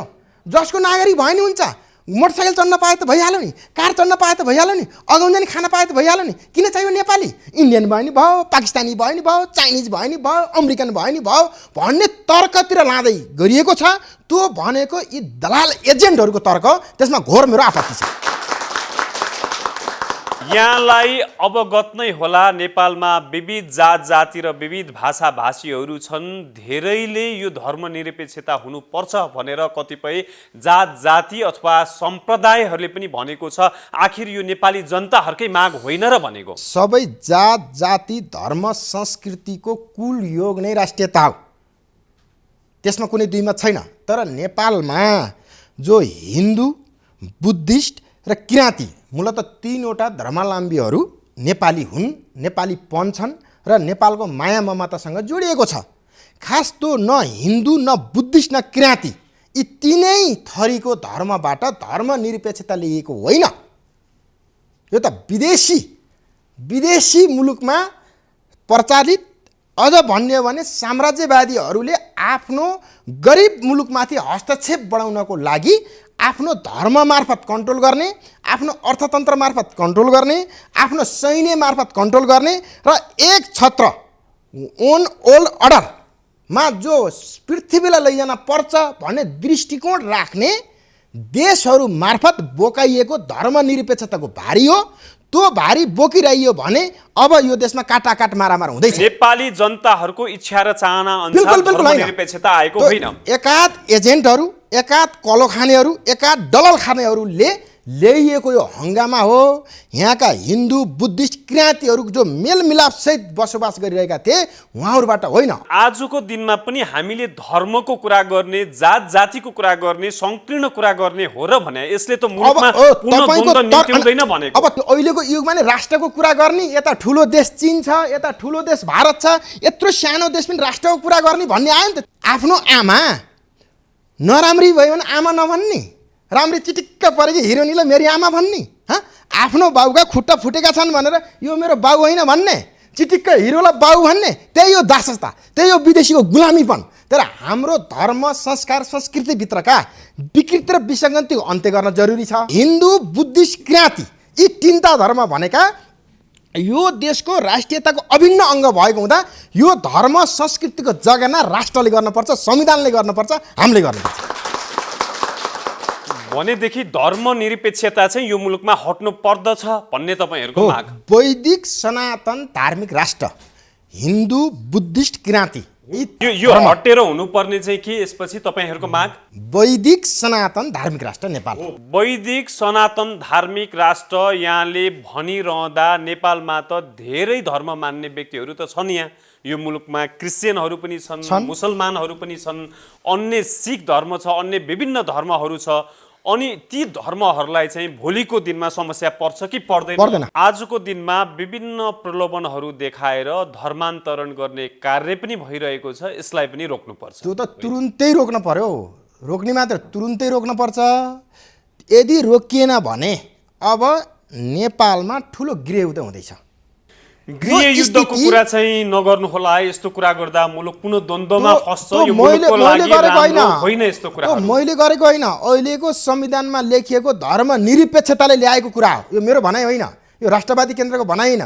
जुन दिन नेपालको 2072 सालको संविधानमा धर्मनिरपेक्षता ल्याइयो त्यो संविधानले के गराउँदैछ भने नेपालमा गृहयुद्ध मचाउँदैछ। आज संविधान जारी भएको यत्रो वर्षसम्म त मुलुकमा शान्ति त कायम भएको छ नि त। तर त यहाँले पुनः गृहयुद्ध हुँदैछ भन्दै हुनुहुन्छ। यो कुरा चाहिँ अलि होइन कि जस्तो लागिरहेको छ। अब तपाईँलाई यही स्टुडियोबाट म आम जनसमुदायलाई पनि आग्रह गर्न चाहन्छु, यदि यो धर्मनिरपेक्षता आइसकेपछि जो धार्मिक ढङ्गले विभाजन भइरहेको छ, जो आज हिन्दूका बुद्धिस्टका किराँतका धर्मस्थलहरूलाई चाहिँ एउटा चाहिँ राक्षसीकरण शैतान भन्दै ढुङ्गामुढा गर्दै च्यात्दै थुक्दै हिँड्ने जो परम्पराको विकास दिन दुगुना रात चौगुनाको हिसाबले गएको छ, यो स्थितिले हेर्दाखेरि कि त यी सनातनीहरूले आत्मसमर्पण गर्नुपर्छ कि भाग्न पर्छ। होइन भने त युद्ध त निम्त्यो। त्यो मैले निम्ताएको होइन, अहिलेको संविधान र अहिलेका शासकहरूले निम्ताएका हुन्। अब खबरदारी त्यहाँ गर्न पर्ने छ। अब युद्ध हुने भयो भनेर आत्मसमर्पण गर्ने भाग्ने, आज चाहिँ मेरी आमालाई कसैले अपहरण गर्न आयो। अब अपहरण गर्न आएपछि त अपहरण गर्न नदिने हो भने त युद्ध हुने भयो भनेर मेरी आमालाई अपहरण गर्न दिने कि मेरी आमाको रक्षाका निम्ति म लड्ने? म मेरी आमाको रक्षा गर्न अन्तिम सास रहेसम्म लड्छु। त्यो मेरो दायित्व, कर्तव्य, ड्युटी हो। त्यस्तै मेरो धर्म संस्कृति, मेरो राष्ट्रियता रक्षाको निम्ति म लड्ने कि नलड्ने? म यो देशको नागरिक हुँ। नागरिकको कर्तव्य के हो भने सन्तानको कर्तव्य वृद्ध भएका बुवा आमालाई पालन पोषण गर्ने जस्तै प्रत्येक नागरिकको कर्तव्य के हो भने आफू जन्मेको माटो, आफूले धारणा गरेको धर्म संस्कृतिको रक्षा गर्नु प्रत्येक नागरिकको दायित्व र कर्तव्य भएको हुँदाखेरि त्यो दायित्व र कर्तव्य हामी सनातनीहरू हिन्दू बुद्धिस्ट क्रान्ति सबैले आफ्नो धर्म संस्कार संस्कृतिको रक्षा गर्न सकेनौँ भने राष्ट्रको रक्षा हुन्न, राष्ट्र विदेशीको गुलाम हुन्छ भन्ने कुरा राष्ट्रवादी केन्द्रको बुझाइ र व्याख्या हो। यसमा नेपालका विविध जात जातिहरू उहाँहरूलाई चाहिँ चोट पुग्ने अथवा उहाँहरूको असहयोग हुने अवस्था हुन्छ कि हुँदैन? सबै जात जाति नेपालमा भएका सबै जात जाति कि हिन्दू छन् कि बुद्धिस्ट छन्, केही किराँती छन्, अलि लामो समयदेखि आएको भनेको मुस्लिम हो, त्यो तराईमा प्रभावित छ। त्यो मुस्लिमहरू पनि आफै मात्रै आएको छैन, पहाडमा पनि छ। त्यो पृथ्वीनारायण शाहले नेपाल एकीकरण गर्ने क्रममा ती बन्दुकहरू, बारुदहरू, गोलीहरू बनाउन लागि ल्याइएको र अहिले पनि मुस्लिमहरू त वैदिक सनातन धार्मिक राष्ट्र मात्रै होइन कि यो धर्मनिरपेक्षता भन्दा त हिन्दू राष्ट्र नेपाल हुँदा हामी सुरक्षित भयौँ, अहिले असुरक्षित भयौँ भन्छन् मुस्लिमहरूले। भनेपछि यहाँको सनातन धर्म संस्कृतिले कुनै पनि जात जाति धर्म क्षेत्रमाथि विभेद गरेको थिएन। अब विभेद ल्याउनका लागि वा सङ्घर्ष पैदा गराउनको लागि वा काटमार पैदा गराउनको लागि वा हाम्रो गरिब र सानो देशको अस्तित्व नै नामेट गराउनको लागि योजनाबद्ध ढङ्गले धर्मनिरपेक्षताको एजेन्डा घुसाइएको छ संविधानमा। यो खतरनाक छ। आज यो मुलुकमा हामीले परिवर्तन ल्याएर जसले भने यस्ता कुराहरू, यी कुराहरू राख्दा तपाईँहरूलाई पश्चगामी अथवा परिवर्तन विरोधी भनेर उनीहरूले बिल्ला लगाउने गर्छन्। यसमा तपाईँको प्रतिक्रिया के छ? शिक्षा निशुल्क हुनुपर्छ, स्वास्थ्य निशुल्क हुनुपर्छ, रोजगारको ग्यारेन्टी हुनुपर्छ, आफ्नो धर्म संस्कृतिको रक्षा हुनुपर्छ, राष्ट्रिय पुँजी र लगानीको सुरक्षा हुनुपर्छ, प्रत्यक्ष निर्वाचित सरकार प्रमुख हुनुपर्छ भन्दा पश्चगामी देख्ने तँ को? त्यो कहाँको? यो पृथ्वीको मान्छे हो कि मङ्गल ग्रहको मान्छे हो? यो त पृथ्वीको मान्छे होइन, त्यो मङ्गल ग्रहमा जन्मेको जनावर हो। त्यो जनावरले मात्रै देख्छ। आफ्नो धर्म संस्कृति राष्ट्रियताको जगेर्ना गर्ने कुरा पश्चगामी देख्ने? त्यो कहाँ शिक्षा ल्यायो त्यसले? त्यसको के पढ्यो त्यसले? कहाँ पढ्यो? कस्ता अक्षर पढ्यो? त्यससित म डाइरेक्ट म मात्र होइन, लाखौँ लाख जनता बहस गर्न तयार छन्। दर्शकहरू, त्यसै गरी यहाँ उपस्थित हुनुभएका सहभागीज्यूतिर म पुनः जान चाहन्छु। चन्द्रबहादुर थापाले भन्नुभएका कुराप्रति तपाईँहरूको विचार, तपाईँहरू सहमत हुनुहुन्छ कि हुनुहुन्न? उहाँले राख्नु भएको धारणाप्रति तपाईँको धारणा के छ? हामी पुनः यहाँ उपस्थित हुनुभएका सहभागीज्यूतिर जान चाहन्छौँ।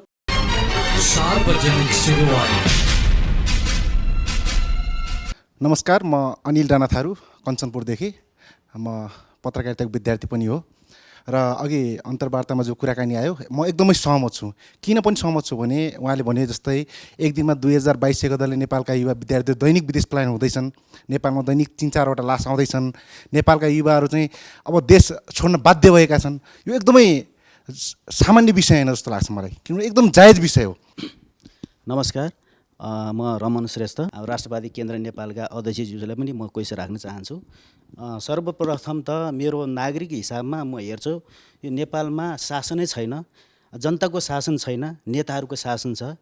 नेताहरूले पैसा कमाउने, आफ्ना कार्यकर्ता पैसा कमाउने, नेता र कार्यकर्ता मिलेर माफियाले पैसा कमाउने, जनतालाई मार्ने, जनताका छोराछोरी विदेश पलायन गराउने, जनताका छोराछोरी बेच्ने एउटा प्रणालीको रूपमा हामीले सङ्घीय गणतन्त्र प्रणालीभित्र त्यस्ता कार्यहरू गइरहेको छ, जसले गर्दा सबैजना, म मात्र होइन सबैजना पीडित छ।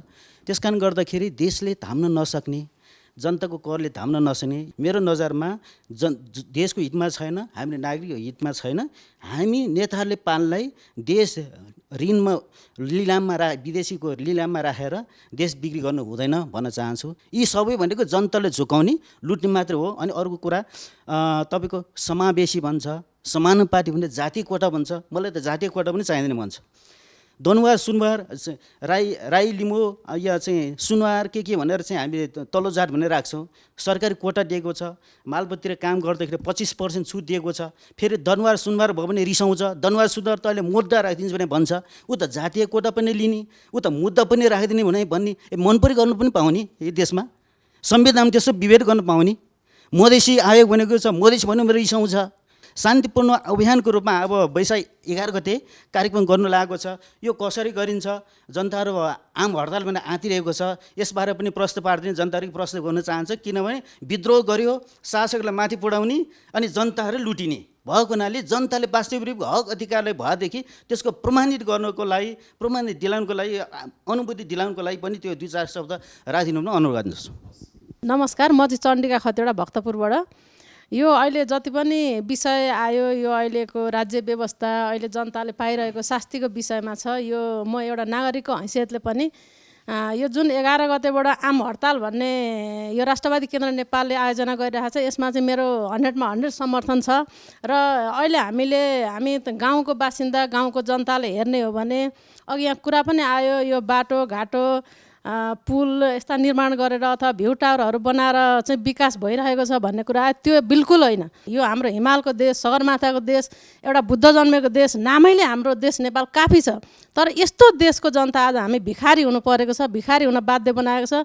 यो चाहिँ सरकारको व्यवस्थाको कारणले, यो के भन्छ होला कुनीतिको कारणले। अहिले हामी कुनै व्यक्ति विरुद्धमा लागेको होइन, व्यक्ति विरुद्धमा होइन, यो अहिले देशको चाहिँ सिस्टम विरुद्धमा चाहिँ हामी जनताहरू उत्रिनलाई चाहिँ तयार छौँ।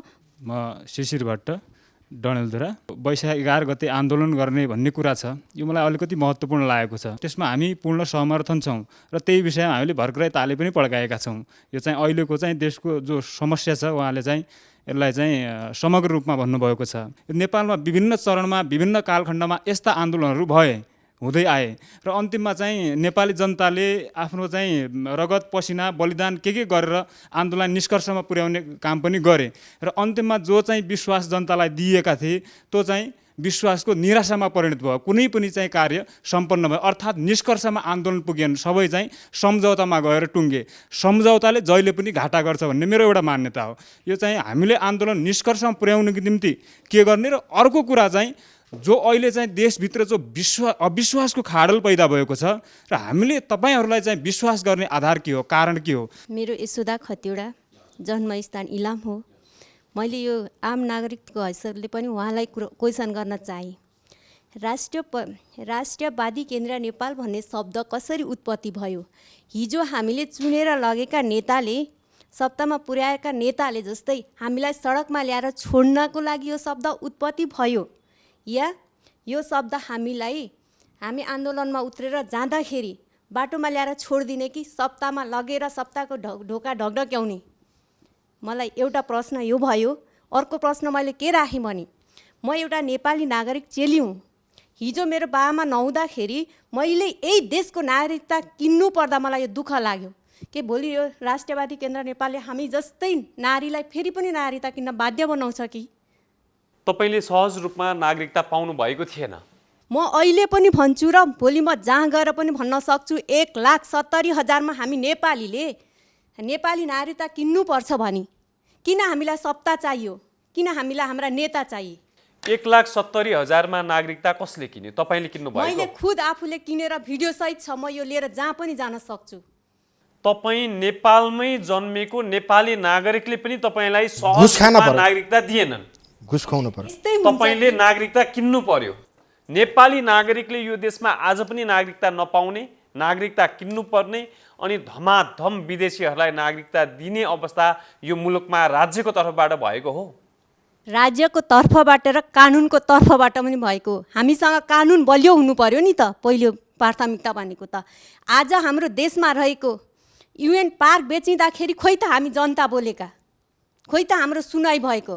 भोलि हामी यसरी नै यो सुनाइ राख्दै गर्दा राष्ट्रियवादी केन्द्र नेपालले पनि यही गर्छ कि यो पार्कलाई रोक्नतिर जान्छ त? नागरिकताको सन्दर्भमा के हुनु पर्यो भन्नुहोस् त? हामीलाई नेपाली नागरिकता चाहिन्छ, तर हामी सधैँभरि एउटा गरिबले गएर नागरिकता किन्न सक्छ के? हामी नालीमा गएर मर्न बाध्य हुन्छौँ नागरिकताको बारेमा?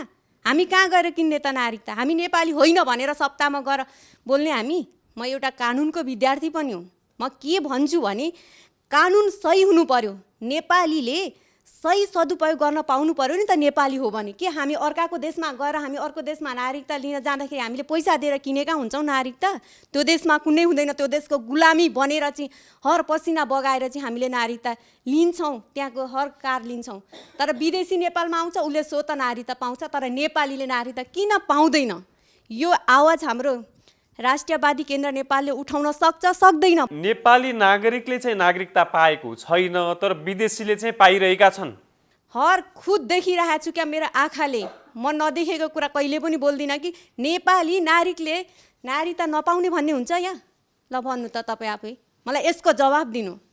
त्यो तपाईँको कुरा सही हो, तर विदेशीले चाहिँ नागरिकता पाइरहेका छन् यो देशमा।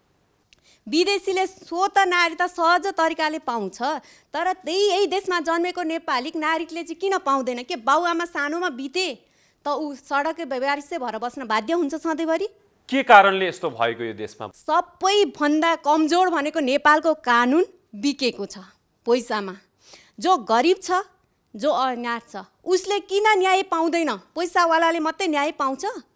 पैसाको मात्रै न्याय हो यो देशमा? आज गरिब असहाय र पैसा नहुने निमुखाले चाहिँ यो मुलुकमा न्याय पाउँदैन। पाउँदैन 100% ग्यारेन्टी दिएर भन्छु। म कानुनको विद्यार्थी हुँ र म कानुनको यही विषयमा लड्दै जान्छु। तर के हो भने कानुन सही हुनु पर्यो देशमा।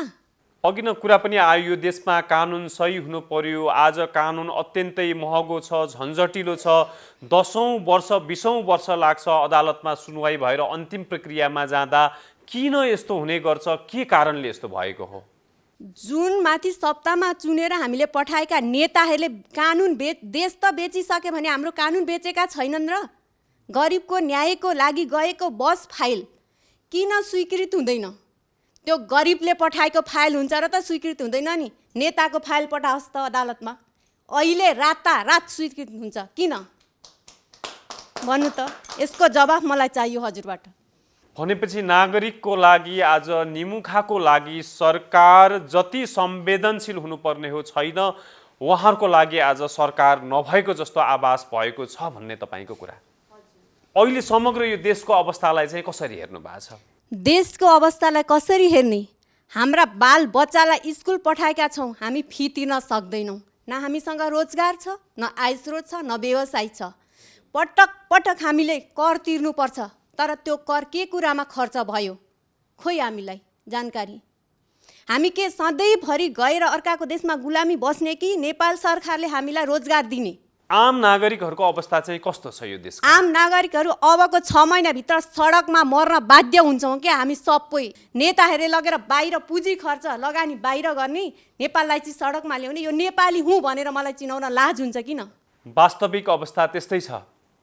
अवस्था त्यस्तो छ होइन, नेताले बनाएको हो। भोलि गएर हामीले यो आवाज उठाउन सकेनौँ भने नेतालाई निकालेर आवाज मात्र होइन, म यतिसम्म हिम्मत लिएर जान्छु कि म एउटा नेपाली नारी हुँ, नेताको कठालामा समातेर निकालेर भन्न सक्छु नेपालको पुँजी खोइ।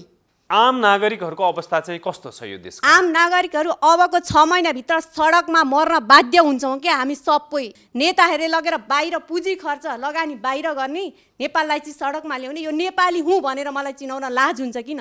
वास्तविक अवस्था त्यस्तै छ।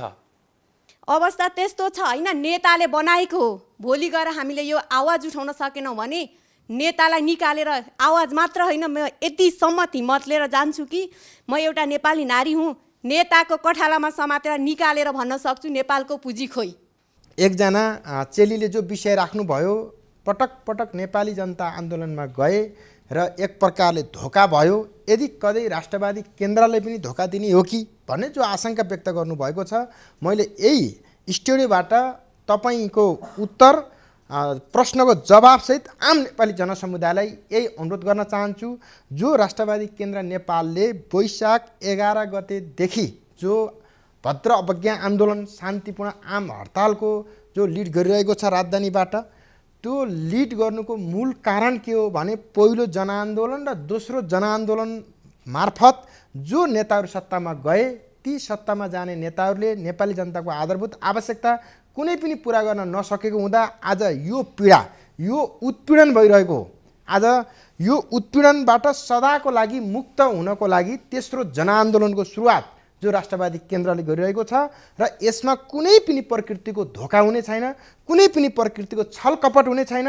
आज राष्ट्रवादी केन्द्र नेपालले जे भनेको छ त्यो गरेर पुर्याउने छ भन्ने कुराको विश्वास दिलाउन चाहन्छु। पहिलो कुरा यो तपाईँको कुरा सुन्दा अलि पत्यार नलाग्ने कुरा हो कि जस्तो लाग्यो। तेस्रो जनआन्दोलनको सुरुवातै राष्ट्रवादी केन्द्र नेपाल, जबकि त्यसको संयोजक तपाईँ हुनुहुन्छ। हामीहरूले गर्दैछौँ, वैशाख 11 गतेदेखि शान्तिपूर्ण आम हडताल गर्दैछौँ काठमाडौँबाट भनिराख्नु भएको छ। यहाँले तेस्रो जनआन्दोलनै हामी सुरु गर्छौँ भन्दा यो कुरा अलि अपत्यारिलो हो कि जस्तो मलाई लाग्यो। के भन्नुहुन्छ? हो, अहिलेको तपाईहरुसँग त्यसको लागि जनआधार चाहिँ के छ? अहिलेको गणतान्त्रिक व्यवस्थामा पटक पटक प्रधानमन्त्री भएका मान्छेले कुनै कालखण्डमा भन्ने गर्थे बैलगाडामा चढेर गणतन्त्र आउन्न भन्ने तर्क राख्ने मान्छेहरू यो देशको पटक पटक प्रधानमन्त्री भए भने आम मान्छेले त त्यो भन्न स्वाभाविक हो। तर देख्नुहुन्छ तपाईँहरूले वैशाख 11 गतेदेखि आज जनताका पीडा के भइरहेका छन्।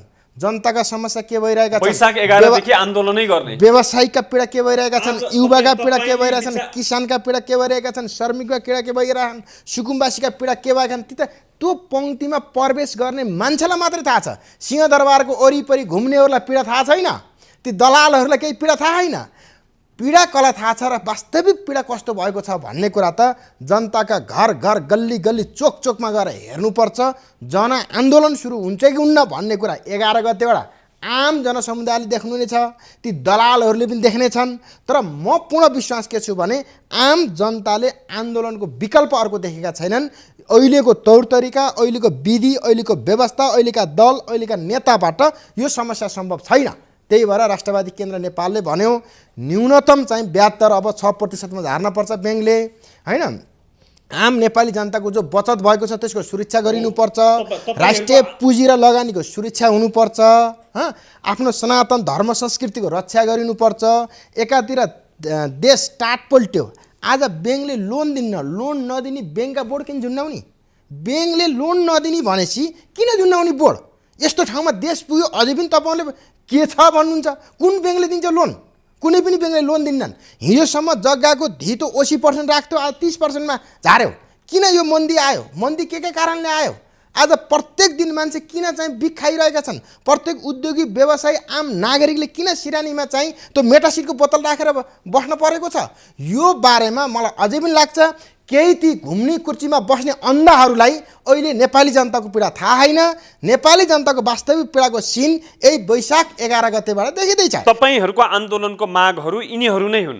एकदम यी मागहरू नेपाल सरकारले सम्बोधन गर्यो भने तपाईहरूको आन्दोलन स्थगन गर्नुहुन्छ? अहिले हामीले उठाएका कुरा राज्यले पुरा गरिदिने त सकिहाल्यो। हामी आन्दोलनका लागि आन्दोलन गरेका हैनौँ, हामी त बाध्यता र आवश्यकताका कारणले आन्दोलन गर्न बाध्य भएका हौँ। एउटा बाध्यता छ, एउटा आवश्यकता छ। तपाईलाई थाहा छ कि छैन यस्ता आन्दोलनहरू बन्द गर्दा, आम हडतालहरू गर्दा सबैभन्दा पीडित गरी खाने व्यक्तिहरू हुन्छन्, निमुखा व्यक्तिहरू हुन्छन्, निम्न आय आर्जन भएका व्यक्तिहरू नै सबैभन्दा पीडित हुन्छन् कि फेरि तपाईँ तिनै नागरिकहरूलाई अझ पीडित बनाउने, अझ दुःख दिने? अहिले हामीले पीडित गराउने होइन, जो गरी खाने वर्ग हो त्यो आफै सडकमा आउँदैछ। राष्ट्रवादी केन्द्रले जसले राज्यको अर्थव्यवस्थालाई नै कमजोर बनाउँछ। अर्थव्यवस्थालाई म त्यसको व्याख्या गर्दैछु। अहिले राष्ट्रवादी केन्द्र नेपालले गर्ने आम हडताल भनेको एउटा गाडीको सिसामा पनि ढुङ्गो हानिने छैन। सबै गाडीवालाले आफै गाडी ल्याएर सडकमा तेर्साउँदैछन्।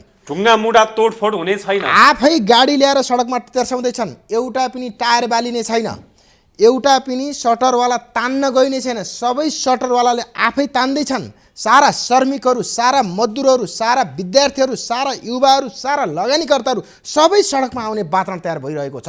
त्यो हुँदाखेरि अहिले राष्ट्रवादी केन्द्र जनताको यो अवज्ञा आन्दोलन हो भन्ने कुरा तपाईँ? राष्ट्रवादी केन्द्रको आवश्यकताको आधारमा आन्दोलन होइन कि नेपाली जनताको आवश्यकताको आन्दोलनमा आन्दोलन अगाडि बढ्ने भएको हुँदाखेरि यो अत्यन्तै अहिंसात्मक, शान्तिपूर्ण, भद्र अवज्ञा नयाँ प्रकृतिको आन्दोलन वैशाख 11 गतेबाट जो सुरु हुँदैछ, त्यो आन्दोलनमा सम्पूर्ण जनसमुदायहरू सडकमा निक्लिन पनि म हार्दिक अपिल गर्न चाहन्छु। तपाईको यसो कुरा सुन्दा तपाईको जनाधार र सङ्गठन त आम नागरिकहरूले देखेको पनि छैन।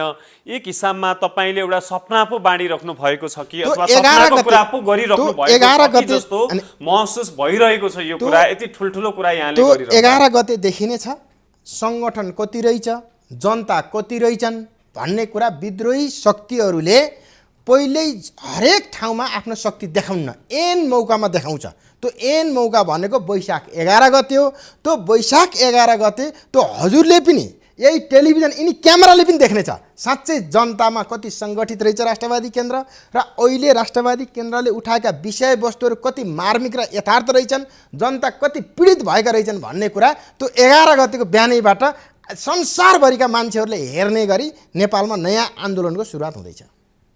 जो सब जनताको लागि, देशमा सही परिवर्तनको लागि तपाईहरू चाहिँ अगाडि बढ्नुहुन्छ, तपाईहरू निरन्तर लागिराख्नुहुन्छ। एकदम हामीले जे अहिले उठाएका छौँ, अहिले हामीले उठाएका विषय कुनै व्यक्तिका होइनन्, सिङ्गो राष्ट्रको, सिङ्गो नेपाली 3 करोड जनसमुदायको। त्यसकारण सबै जनसमुदाय अहिलेको व्यवस्था, अहिलेका नेता, अहिलेका पार्टीबाट आक्रान्त भइरहेका छन् र अब हामीले निकास पाउन सक्दैनौँ भन्ने बुझाइमा गइरहेका छन्। त्यसको निकास राष्ट्रवादी केन्द्रको अगुवाईमा आम नेपाली जनताको सहभागितामा वैशाख 11 गतेबाट हुने आन्दोलनले एउटा स्वरूप र एउटा परिणाम दिनेछ। अघि नै एकजना सहभागीले भन्नुभएको थियो तपाईहरू भोलि यो आन्दोलन गरेर नेता बन्नको लागि जाने हो कि अथवा आफ्नो मात्र भविष्य बनाउन जाने हो कि जनताहरूलाई भर्याङ मात्र बनाउने हो कि तपाईहरूले त्यो गर्नुहुन्छ कि हुन्न भन्ने कुरा थियो। तपाईहरूको यो आन्दोलन भने पनि जनविद्रोह भने पनि जनताको माग लिएर तपाईहरूले शान्तिपूर्ण आम हडताल भने पनि तपाईहरू नेता बन्न तपाईहरू स्थापित हुन अथवा आफ्नो मात्र भविष्यको लागि तपाईहरूले यो गर्नुभएको त होइन। के भन्नुहुन्छ तपाईँ? आज राष्ट्रवादी केन्द्र नेपालले सदाका लागि नेपाली जनताको पीडा मुक्त गराउने सोच भएको हुँदाखेरि हामी नेता बन्ने सोचमा छैनौँ। नेपाल र नेपाली जनतालाई मुक्त बनाउने सोचमा अगाडि बढेको हुँदा हामीबाट धोका हुने छैन, राष्ट्रवादी केन्द्रबाट धोका हुन छैन भन्ने कुराको विश्वास दिलाउन चाहन्छु। सही विधि र प्रणालीको लागि तपाईहरू लड्दै हुनुहुन्छ। एकदम। दर्शकवृन्द, प्रस्तुत कार्यक्रमको समय समाप्त भइसकेको छ। आज हामीले राष्ट्रवादी केन्द्र नेपालका अध्यक्ष चन्द्रबहादुर थापासँग कुराकानी गर्यौं। मुलुकको वर्तमान अवस्था, राष्ट्रवादी केन्द्र नेपालले पुनः नेपालमा तेस्रो जनआन्दोलन सुरु गर्ने भनेर उहाँले यही कार्यक्रममा भन्नुभएको छ। तर त्यो अत्यन्तै शान्तिपूर्ण हुन्छ, स्वस्फूर्त रूपमा हुन्छ, ढुङ्गा हानिने छैन, कसैलाई दुःख दिने छैन। नेपाली जनताहरू आफै शान्तिपूर्ण तवरले आएर मागहरू राखिन्छ। जनताको जायज मागहरूको सन्दर्भमा मात्र हाम्रो शान्तिपूर्ण आन्दोलन हो भनेर भन्नुभएको छ। तथापि यस्ता आन्दोलनहरू, विरोधका कार्यक्रमहरूले अन्ततोगत्ता तल्लो वर्गका नागरिकहरूलाई, नेपाली नागरिकहरूलाई, सर्वसाधारणहरूलाई धेरै असर पुर्याउने गर्दछ। उहाँहरूले यी कुराहरू भनिरहँदा जनताका जायज मागहरू आइरहँदा अथवा जायज मागहरू छन् भने नेपाल सरकारको तत्काल ध्यान जाओस्, राजनीतिक दलहरूको तत्काल ध्यान जाओस् र उहाँहरूले भनेको आन्दोलन र विरोधको कार्यक्रम अगाडि नै सरकारले यस्ता मागहरू पुरा गरोस्। मुलुक शान्ति र अमन चयनमा जाओस्, समृद्धिमा जाओस्, सही विधि बनोस्, सही राजनीतिक प्रणाली यो मुलुकमा होस्, नेपाली जनताहरू खुसी र सुखी हुन् भन्ने निष्कर्ष निकाल्दै प्रस्तुत कार्यक्रमको समय समाप्त भइसकेको छ। म दिनेश सुवेदी लगायत हामीहरू सबैलाई बिदा दिनुहोस्। नमस्कार। सार्वजनिक सेवा